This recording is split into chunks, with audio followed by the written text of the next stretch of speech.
Before watching this video, you should probably look at my previous one on Baathism and then come back to this, otherwise it won't make as much sense. There were three main reasons Iraq invaded Kuwait in 1990. Money, Baathism, and conspiracy theories. The main part of the Baathism reason was to create the dreamed of Arab nation.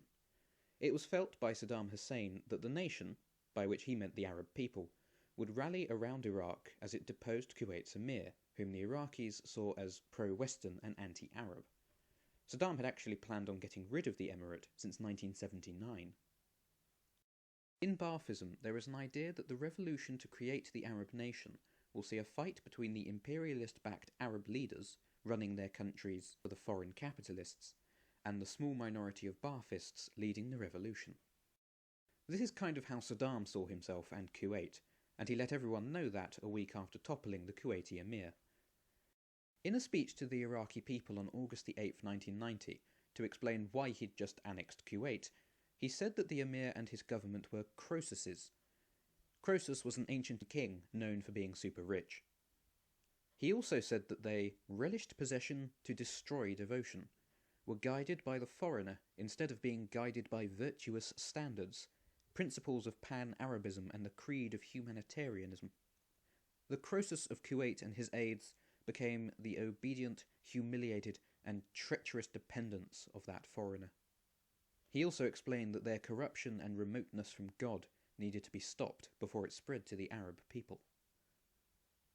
Saddam didn't just feel that Kuwait was the main threat to his dream of an Iraqi-led Arab nation. He was untrusting of pretty much all of the Gulf states, not to mention Israel and Iran too. He thought that they were conspiring against the Arab nation by delivering its most lucrative resource, oil, to its imperialist enemies, not only to enrich themselves, but to keep Arabs poor and divided so that they couldn't unite against the foreign capitalists.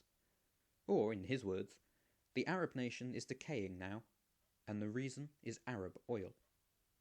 The solution then was simple.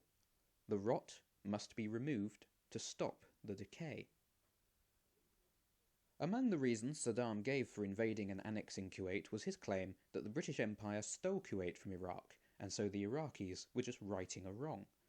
Also, that doing this would be a win for the Arab nation over the imperialists who oppressed them for so long by reuniting Arab brothers and sisters together. The problem with this is Saddam was wrong. Kuwait became a British protectorate in 1899, and its boundaries were drawn up in 1913 by the UK and the Ottoman Empire. Iraq, meanwhile, was founded as a state in 1920. So, although it had been part of the province of Basra under the Ottomans, Kuwait was technically older as a nation than Iraq was, and therefore was never Iraqi, even if Basra became a part of the new Iraqi state. More to the point, Kuwaitis did not consider themselves Iraqi. Let's look at the thing with the oil being given away and decaying the nation and stuff though, because that's really important and leads into another big reason for the invasion. Money. So, in 1988, Iran and Iraq called a ceasefire on a war that had started in 1980.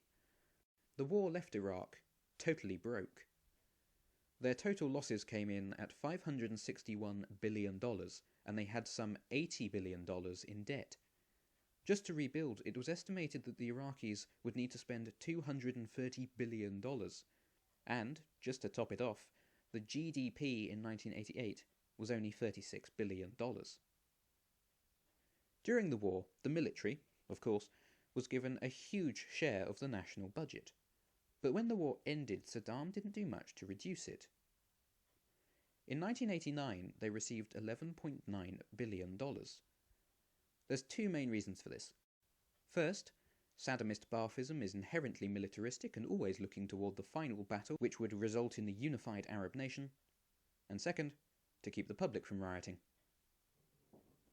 Because so many men were conscripted during the war, the army was the only job they had security in because their old job might have been destroyed in the fighting. The dictatorship was worried that suddenly demobilizing the army would have meant making hundreds of thousands of men unemployed, which might have led to a public backlash. To avoid this, it was felt more sensible to keep the army big, despite the fact it was hurting the economy. Cuts would have to be made elsewhere, such as weapon imports. In 1988, the Iraqis bought over $6 billion in weapons, but by 1990 cut this down to $1.5 billion. The really pressing matter was Iraq's $80 billion debt. This wasn't just because the Iraqis were unable to pay it, but for a very ideological purpose too. The exact amount put forth varies, but the money loaned from Kuwait alone was probably between $8 to $14 billion, and to Europe and America a combined $40 billion. To Saddam, if Iraq were in debt to foreign powers, particularly Western ones, then it was still allowing the Arab world to be dominated by, and in a secondary position to, foreign capitalism. And there was no way Saddam was going to let his country be controlled, as he saw it, by outsiders again. Also, as Kuwait was seen as a Western puppet, it was kind of a double blow. He wasn't just in debt to foreigners, but their minions too.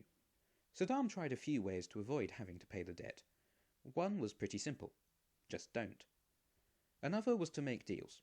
This he did in 1989 when he signed a non-aggression pact with Saudi Arabia, in which the Saudis would forgive some of the Iraqi debt. This pact was also meant to intimidate Kuwait to sign a similar deal by making them feel surrounded. In November of the same year, the Kuwaiti emir travelled to Baghdad to meet with Saddam. They talked about the debt payments as well as a few border disputes, but both came out of the meeting empty-handed. The economic crisis for Iraq was so big that Saddam got more publicly aggressive towards those he thought were behind it. In February 1990, he publicly demanded that all US forces leave the Persian Gulf and end foreign domination of Arab land, while on the 27th of that month, telling his officers, somewhat out of the blue, that the US was a weak nation who fled from Lebanon, and that Iraq would never need to fear an armed response from them for any actions they took. With the thing about Lebanon, he was referring to its civil war and America's role in it.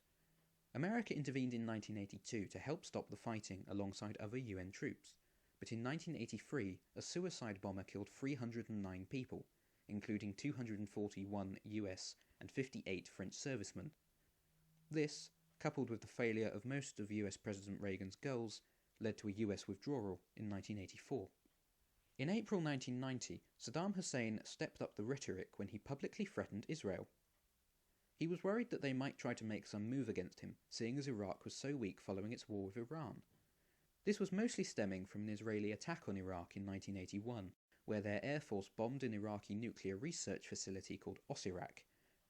When the attack took place in 1981, Iraq argued to the UN that the Israelis were attempting to hold back Arab scientific advancement for the purposes of maintaining their occupation of Arab territories and their denial in the inalienable rights of the Palestinian people. In reality, the Israelis feared Iraq was trying to build a nuclear bomb which could be used against them. Back to 1990, Saddam had also received warnings from his military intelligence, GMID, of possible Israeli attacks, but how accurate these reports were is really anyone's guess. No matter, Saddam still threatened Israel. He said, "I swear to God, we will let our fire eat half of Israel if it tries anything against Iraq." By fire, it was assumed at the time he meant chemical weapons, which really terrified Israel during the Gulf War itself. But the previous month, Iraqi agents were found trying to smuggle what the British and Americans claimed were nuclear weapons triggers into Iraq. Saddam denied that they were and called them condensers. Saddam had claimed in the past that Iraq didn't need nuclear bombs, because instead they had advanced chemical weapons. But that didn't necessarily mean they weren't still trying to build one. They definitely were.